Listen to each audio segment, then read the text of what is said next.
자세히 주의하여 행하라 라는 제목으로 하나님 말씀 증거하도록 하겠습니다. 우리가 살고 있는 이 시대 사람들, 여러분 주변에 있는 사람들을 보면서 어떤 생각이 드십니까? 예전보다 참 마음이 급하다라는 생각을 하게 될 때가 있습니다. 특히 한국 사람이기 때문에 더더욱 그런 경향들이 있는 것 같습니다. 그리스도인들은 어떨까요? 그리스도인들은 다를까요? 그렇지 않은 것 같습니다. 깊게 생각하기보다 먼저 말을 합니다. 기도하기보다 먼저 행동을 합니다. 그러다 보니까 관계 가운데 어려움이 생기게 되고, 가정 가운데 상처가 생기게 되고, 교회 안에 다툼이 생기게 되고, 또 아픔이 생기게 되어짐을 보게 됩니다. 문제는 단순히 성격이 급하다가 아닙니다.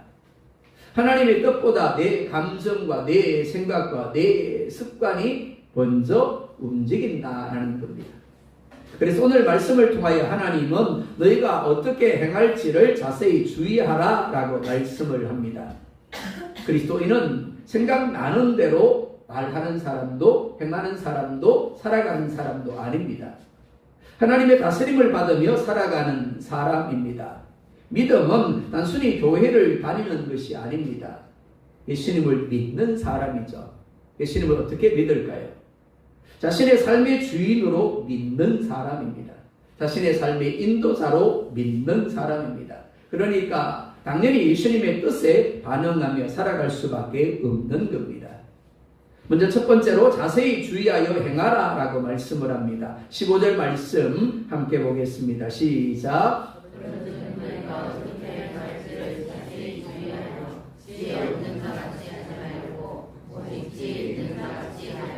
아멘. 어떻게 행할지를 자세히 주의하라 라고 말씀을 합니다. 여기서 행하다라는 말, 단순히 우리가 무엇을 하는 것을 가리키지 않습니다. 이는 누구 혹은 무엇의 주위에 머물고 돌아다니는 것을 가리킵니다. 우리가 누구를 만나는 것, 우리가 누구 주변에 함께하는 것, 그것이 행하다입니다. 그럼 어떻게 될까요? 영향을 받게 되어지겠죠. 사람은 필연적으로 태어나면서부터 죽을 때까지 누군가의 주위에 머물게 됩니다. 그리고 그 사람 주변에서 두루 다니게 되죠. 그리고 영향을 받습니다. 누구를 가까이 하느냐에 따라, 누구 주변에 머무느냐에 따라서 그 사람의 생각이 달라집니다. 그리고 무엇을 가까이 하느냐에 따라 그 사람의 삶이 달라지게 되어집니다. 영적인 면에서도 마찬가지입니다. 사람은 영적으로 사단의 영향을 받거나 하나님의 영향을 받거나입니다. 그리고 이는 누구에게 머물고 누구 주변에서 돌아다니는가에 따라 달라지게 되어집니다. 즉 사단의 주변에 머물고 돌아다니게 되면 그는 아무리 그리스도인이라도 사단의 영향을 받게 되어집니다. 그리고 하나님의 주변에 머물고 하나님의 주변에서 돌아다니게 되면 하나님의 영향력을 받을 수밖에 없습니다. 어떤 분은 이렇게 말할지 모르겠습니다. 목사님, 저는 그리스도인입니다. 그러니까 한 번도 마귀를 가까이 한 적이 없습니다. 마귀 주변에 머문 적이 없습니다. 예, 그럴 수 있습니다. 예수님을 믿는 사람 중에서 의도적으로 마귀를 가까이 할 사람이 누가 있을까요? 마귀의 주변에 머물 사람이 누가 있을까요? 하지만 분명한 것은 우리가 하나님을 가까이 하지 아니하면 자연적으로 마귀를 가까이 하게 된다라는 겁니다. 야고보서 4장 7절 하반절에서 8절 상반절을 보면 이렇게 말씀을 합니다. 함께 봅니다. 마귀를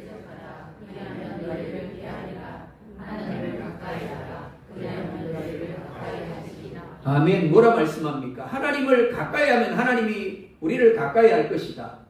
반면에 하나님을 가까이 하지 않으면 누구를 가까이 하게 된다고요?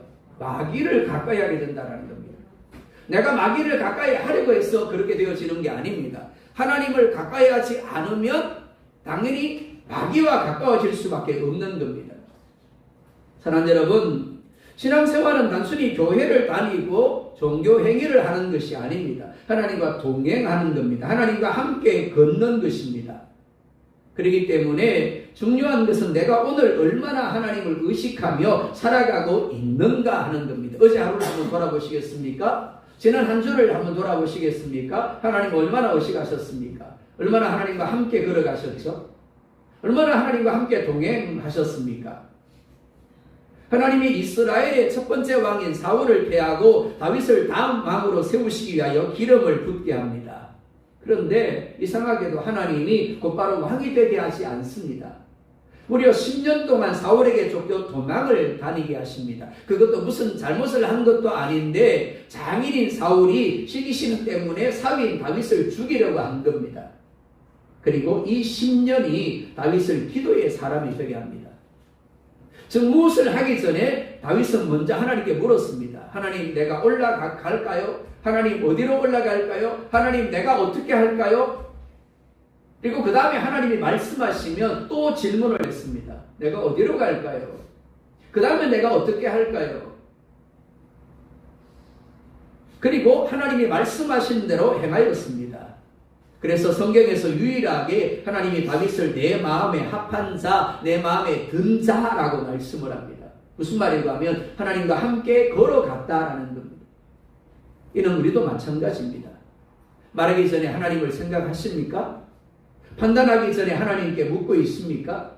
반응하기 전에 하나님의 뜻을 구하고 있습니까? 이것이 하나님과 동행하는 삶이고 자세히 주의하는 겁니다. 요한계시록 3장 20절에 이렇게 말씀을 합니다. 또 함께 봅니다. 볼지어다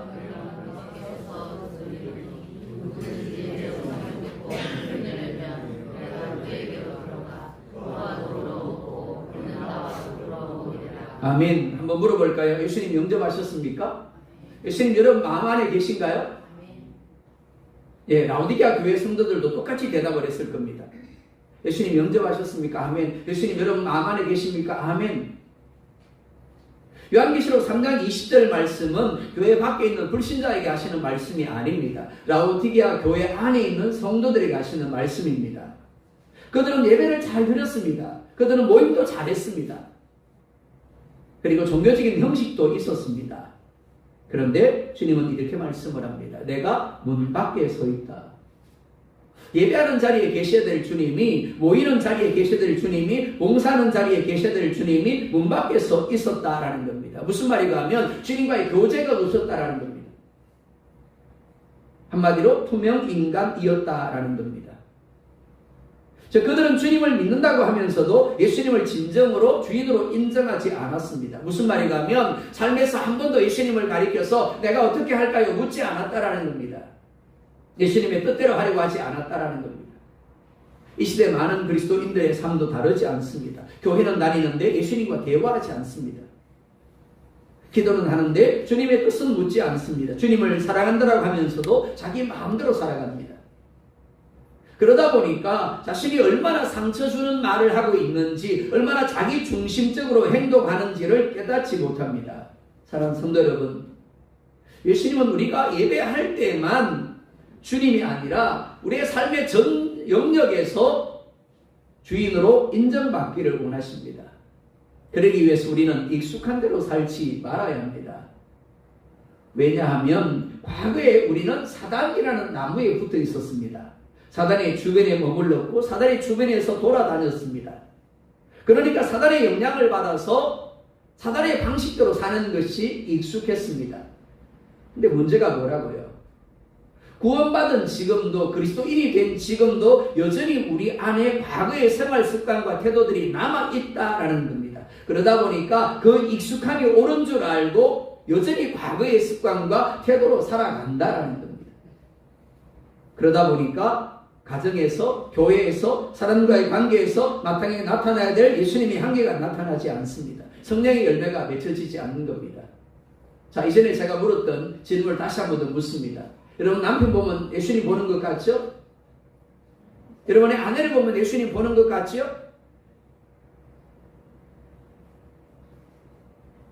왜 그럴까요?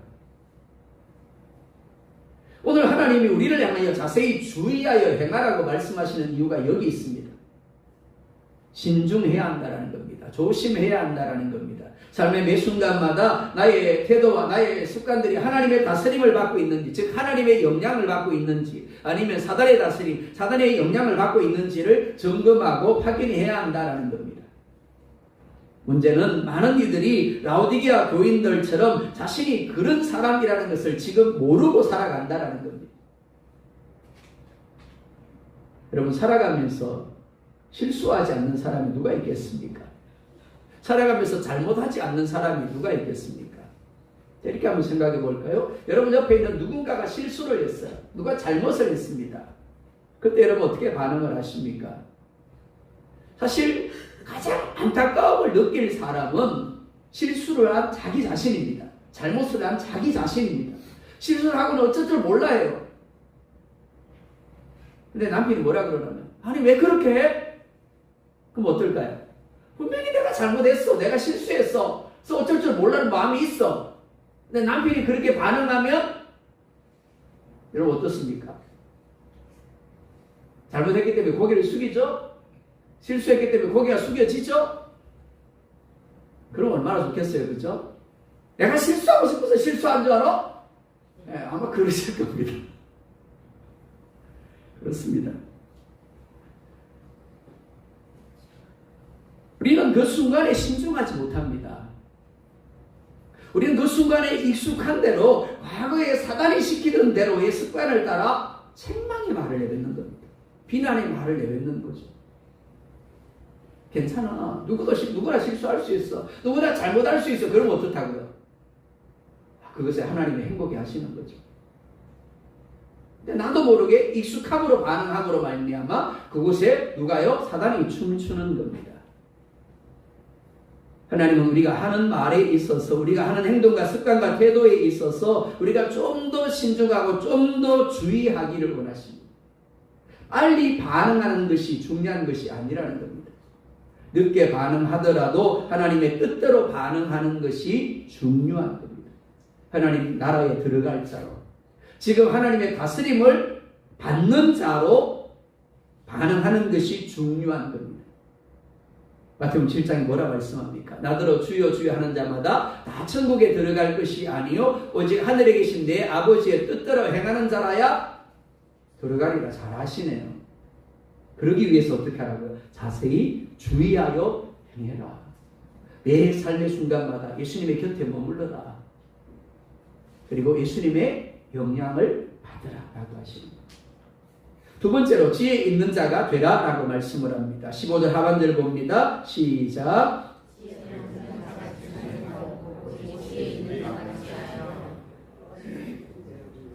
아멘. 지혜 없는 자를 원문에서 보면 어리석다, 바보 같다 라는 의미입니다.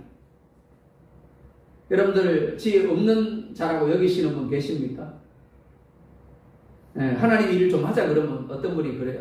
에이 하나님, 아니 목사님 저는 지혜도 없고요. 그런 분이 있어요. 근데 지혜 없다라는 말의 의미가 뭐라고요? 어리석다? 바보 같다. 반면 지혜 있는 자라는 말은 지혜롭다, 숙련되었다라는 의미입니다. 하나님은 우리가 지혜 없는 자가 되지 말라라고 말씀을 합니다. 지혜는 단순히 많이 아는 거 아닙니다. 똑똑한 거 아닙니다. 하나님을 경외하고 두려워하는 겁니다. 즉 하나님을 인정하는 게 지혜예요. 하와는 뱀의 말을 들었습니다. 그리고 어떻게 해요? 선악과를 바라보았죠. 그랬더니 그 선악과가 먹음직하고 보암직하고 지혜롭게 할 만큼 탐스럽게 여겨졌습니다. 그리고 다 먹습니다. 그리고 어떻게 했다고요?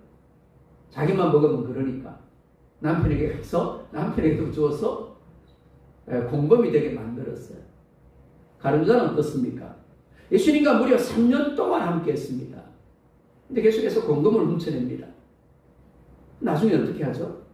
예수님을 은상식량에 대적들에게 팔아 넘깁니다. 뿐만이 아닙니다.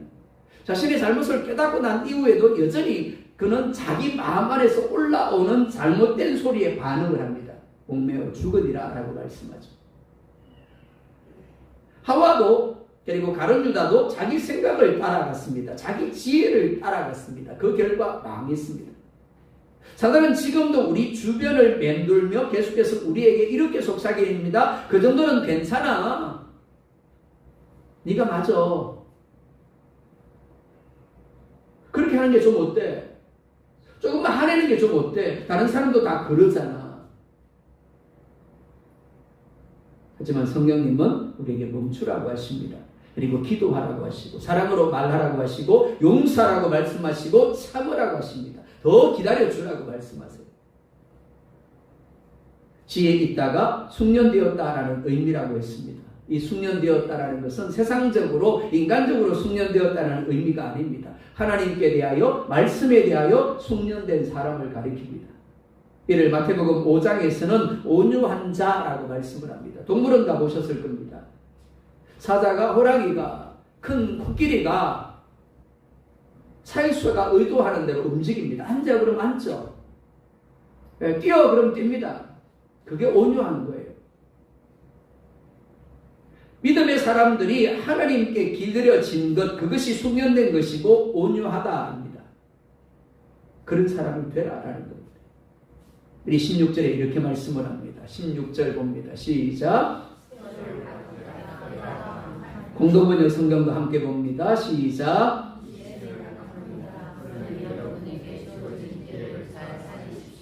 아멘. 세월을 아끼라라고 말씀을 합니다. 이 세월을 공동번역에서는 기회라고 말씀하죠. 너에게 주어진 그 기회를 잘 살려라라고 말씀을 합니다. 17절도 봅니다. 시작. 되지 말고 오직 주의 뜻이 무엇인가 이해하라. 누구에게나 시간은 동일합니다. 그리고 누구에게나 동일한 자유가 주어져 있습니다. 우리는 우리 마음대로 이 세상을 살 수 있고 우리에게 주어진 시간들을 얼마든지 우리 마음대로 사용할 수 있습니다. 그러나 우리가 기억해야 할 사실은 그것이 기회라는 겁니다. 그냥 시간이 아닙니다. 시간을 의미하는 단어가 두 가지가 있다라고 했죠. 크로노스와 카이로스라고 했습니다. 크로노스는 일반적인 시간을 가리키고 카이로스는 하나님의 시간을 가리킵니다. 그런데 이 크로노스 속에 하나님의 카이로스가 늘 함께합니다. 세월을 아끼라 때가 악하니라 기회가 너에게 주어졌다. 그렇기 때문에 지혜롭게 행하여라 라고 말씀하는 겁니다. 하나님께 우리의 마음의 문을 열어드리고 내 삶의 주인으로 모셔드릴 수 있는 기회의 시간입니다. 하나님과 더불어 먹으며 하나님과 동행하며 하나님과 걸어감으로 하나님을 누릴 수 있는 기회의 시간들입니다. 그렇기 때문에 어떤 사람은 하나님을 누리고 어떤 사람은 하나님을 누리지 못하는 겁니다. 어떤 사람은 하나님이 주신 은혜의 간증들이 넘쳐나고 어떤 사람은 평생을 신앙생활을 해도 은혜의 간증이 없는 겁니다. 자, 그러면 어떻게 하면 그렇게 살 수 있을까요? 18절에 이렇게 말씀을 합니다. 18절 봅니다. 시작.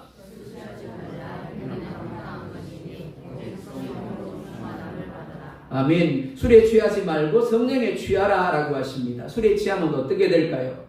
술이 나를 사로잡게 됩니다. 그래서 술이 시키는 대로 하게 되어집니다.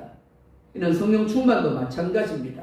성령 충만하게 되면 성령이 나를 사로잡음으로 말미암아 내가 성령이 시키는 대로 하게 됩니다. 성령이 생각나게 하는 대로, 성령이 말하게 하는 대로, 성령이 행동하게 하는 대로 하는 겁니다.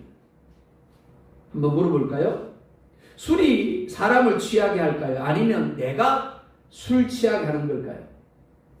대답하지 마십시오. 술 안 마셔보셔서 모릅니다 라고 대답해야 맞는 거예요. 내가 술을 마시죠. 그리고 내가 마심으로 취하게 되어지는 겁니다. 즉 내가 주어입니다. 마찬가지입니다. 성령에 취하는 것도 내가 주어입니다. 예수님의 부활을 목격한 사람은 500명입니다. 500명에게 예수님은 동일하게 예루살렘을 떠나지 말고 아버지께서 약속하신 보혜사 성령이 오시기까지 기도하며 기다리라고 하셨습니다. 근데 몇 명이 남았다고요? 120명. 380명 어디 갔을까요? 성경은 구체적으로 자세하게 기록하고 있지 않기 때문에 그들이 처음부터 함께하지 않은 것인지 아니면 함께하다가 여러 가지 사정상 떠나가게 된 건지는 모르겠습니다. 그런데 여하튼 마지막까지 남아있었던 사람은 120명밖에 되지 않습니다. 380명은 떠나갔어요. 성령의 충만함이 임하게 되어졌습니다. 몇 명이 누렸다고요? 500명 중에 120명만 누린 겁니다. 그렇습니다.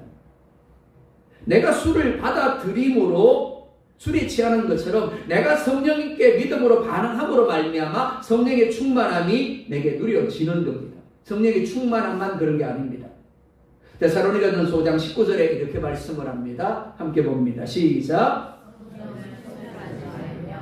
성령을 소멸하지만요, 소멸하다라고 번역된 단어가 불을 끄다라는 의미입니다.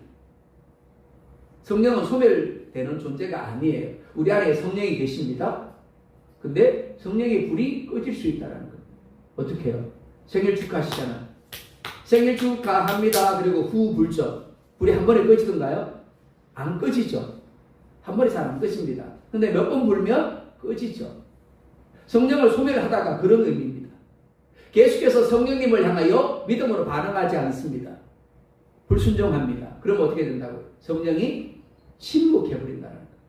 역사하지 않는다는 거죠. 자, 그런데 한번 물어볼까요? 누가 성령을 소멸할까요? 나 자신입니다. 성령이 취하게 하는 것도 나 자신이고 성령의 불을 끄는 것도 나 자신인 겁니다. 내가 술을 받아들임으로 결국 술에 취하게 되는 것처럼 내가 성령님을 받아들이고 나를 성령님께 내어드림으로 성령 충만하게 됩니다. 즉 말씀에 순종하고 성령이 주시는 생각에 반응하고 기도로 성령님을 의뢰하고 죄에 대하여 거부할 때 성령님이 우리의 생각을 바꾸고 우리의 태도를 바꾸고 우리의 습관을 바꾸고 우리의 삶을 새롭게 하시는 겁니다. 그러나 반대로 어떻다고요? 계속해서 믿음으로 반응하지 않는다면, 계속해서 순종하지 않는다면 마치 성령이 안 계신 것처럼 침묵해 버린다는 거예요. 세 번째로, 그러면 이렇게 성령으로 충만하게 되어졌을 때, 성령에 취하게 되었을 때 우리 가운데 어떤 현상들이, 어떤 열매가 맺히게 되는가 하는 겁니다. 아, 저 사람 성령 충만하구나. 자, 19절 봅니다. 시작.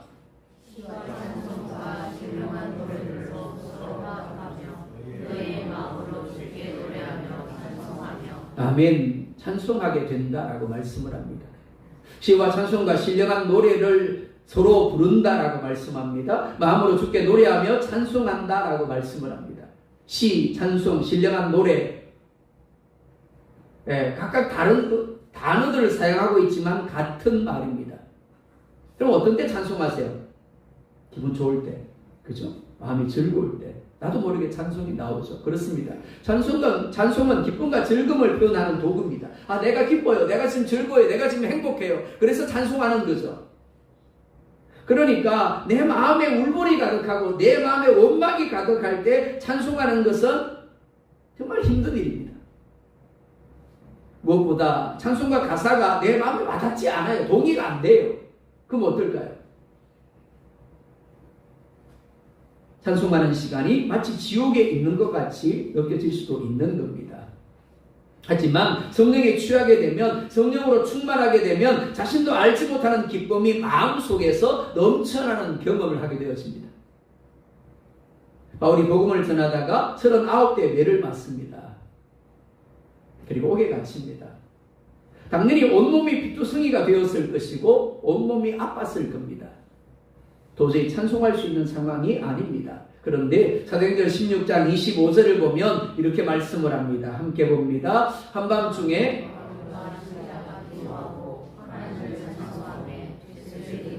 뭐 했다고요? 기도했다라고 말씀을 합니다. 기도하자 성령이 그들 가운데 충만히 임하게 되어졌습니다. 그들이 머물고 있는 장소는 감옥입니다. 그들의 몸은 온통 피투성입니다. 조금 전까지만 해도 그들은 아파서 신음소리를 내뱉고 있었을지 모르겠습니다. 그런데 기도함으로 말미암아 성령의 충만함이 그들 가운데 임하게 되었고 그들이 성령에 취하게 되어졌습니다. 그러자 결코 찬송할 수 없는 상황에서 찬송이 터져 나오게 되어진 겁니다. 그렇습니다. 성령 충만하게 되면 상황과 환경을 뛰어넘어 찬송함이 우리 가운데 있게 되어집니다. 둘째, 감사하게 됩니다. 20절 함께 봅니다. 시작.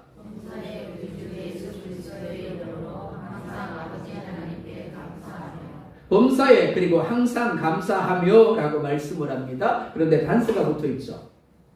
우리 주 예수 그리스도의 이름으로 라고 말씀을 합니다. 상황이 좋아서 그렇게 하는 것이 아니라는 겁니다. 내가 원하는 대로 되어져서 내가 기도 응답을 받아서 감사하는 것이 아니라는 겁니다. 예수님의 이름 때문에 범사에 감사한다라는 겁니다. 사업이 안 되는데 감사할 수 있을까요? 직장에서 승진해서 밀렸는데 감사할 수 있을까요? 농사를 망쳤습니다. 감사할 수 있을까요? 학교에서 시험을 쳤는데 내가 생각했던 점수보다 훨씬 못 나왔어요. 감사할 수 있을까요? 그러지 못할 겁니다. 감사보다 불평과 원망이 나와야 맞습니다. 그런데 예수님이 나의 주인이심으로 인하여, 예수님이 나의 구원자이심으로 인하여 범사에 감사하게 된다라는 겁니다. 누가 그랬을까요? 다윗이 그랬습니다.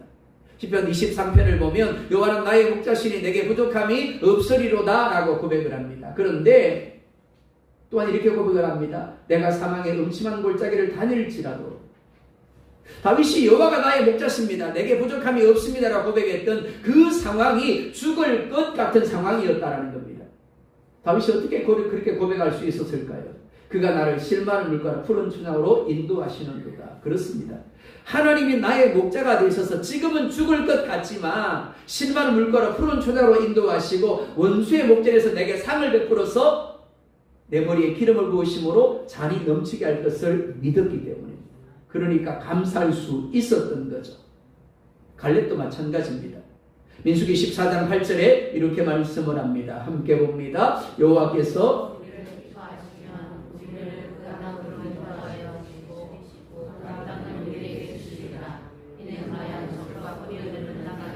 아멘. 10명의 정탐꾼과 출애굽 1세대 모두가 이야기를 합니다. 그 땅에 우리는 못 들어갑니다. 차라리 광야에서 죽었더라면 더 좋았을 것입니다.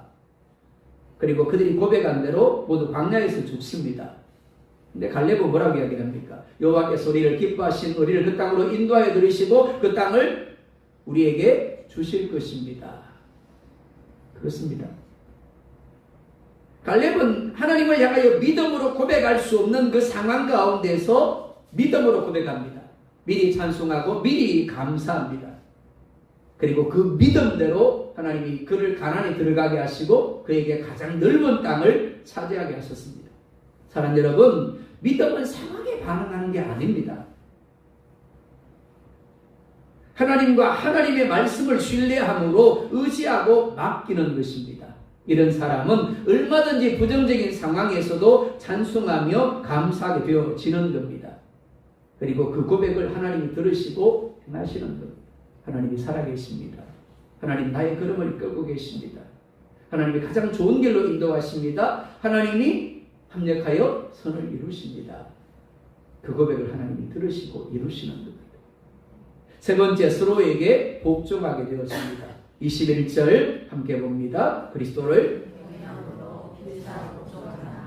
여러분, 복종하는 게 좋은가요? 아니, 복종시키는 게 좋은가요? 남편을 이기는 게 좋다. 남편에게 복종하는 게 좋다. 아내를 이기는 게 좋다. 아내에게 복종하는 게 좋다. 뭘 물어요, 그죠? 사람들은 대부분 상대방보다 자신이 옳다고 생각하는 경향들이 있습니다. 더 낫다고 생각하는 경향들이 있습니다. 그러다 보니까 다른 사람을 존중하지 못하고 굴복하려고 하지 않습니다. 그런데 빌립보서 2장 5절과 6절에 이렇게 말씀을 합니다. 함께 봅니다. 너희 안에 이 마음을 품어라.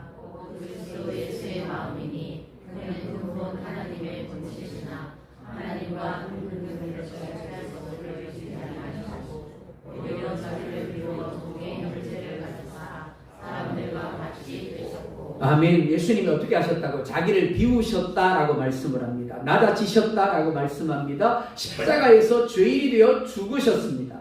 왜 그렇게 하셨을까요? 그것만이 우리를 구원하시는 유일한 방법이었기 때문입니다. 사랑하는 여러분, 성령 충만하게 되면 이 예수님의 마음을 품게 됩니다. 그래서 이기려고 하지 않습니다. 주장하려고 하지 않습니다. 오히려 내어주고 섬기려 합니다. 천국은 내가 왕이 되는 것이 아니라 예수님이 왕이 되는 나라입니다. 그리고 그것을 연습하는 곳이 바로 우리의 가정이고 우리 교회이고 우리의 일터입니다. 주님은 오늘 말씀 그대로 한다면 서로 피차간에 복종하라 라고 말씀을 합니다. 그러나 더 중요한 이유는 그리스도를 경외함으로입니다. 무슨 말인가 하면 예수님께 복종함으로 다른 사람들에게 복종하라라는 겁니다. 예수님을 나의 주인으로 인정함으로 그 다스림에 복종하는 겁니다. 그래서 내가 있는 곳에 주님의 나라가 이루어지게 하는 겁니다. 사랑하는 성도 여러분, 오늘 하나님은 우리에게 자세히 주의하여 행하라고 말씀합니다. 그렇기 때문에 이제부터는 생각나는 대로 말하지 마시기 바랍니다. 습관대로 반응하지 마시기 바랍니다. 멈추십시오. 그리고 기도하십시오. 성령님께 물으십시오. 예수님을 여러분의 주인으로 인정하시기 바랍니다. 여러분 자신에게 세상의 취한 자가 되지 말고 성령이 마음껏 역사하시는 성령의 취한 자가 되시기 바랍니다. 그때 여러분의 가정에 천국이 임하게 될 겁니다. 그때 여러분의 남편이, 여러분의 아내가, 여러분의 자녀들이 여러분을 보면서 그럴 겁니다. 예수님 보는 것 같아요. 우리 가정이 천국 같아요. 그리고 우리 교회가 천국의 모형이 될 것이고 우리의 삶에 하나님의 다스림이 나타나게 되어질 겁니다. 그리고 그런 우리를 보면서 그 사람들이 그럴 겁니다. 나도 당신이 가는 천국에 가고 싶습니다. 그런 저람들을 되기를 주의 이름으로 축복합니다.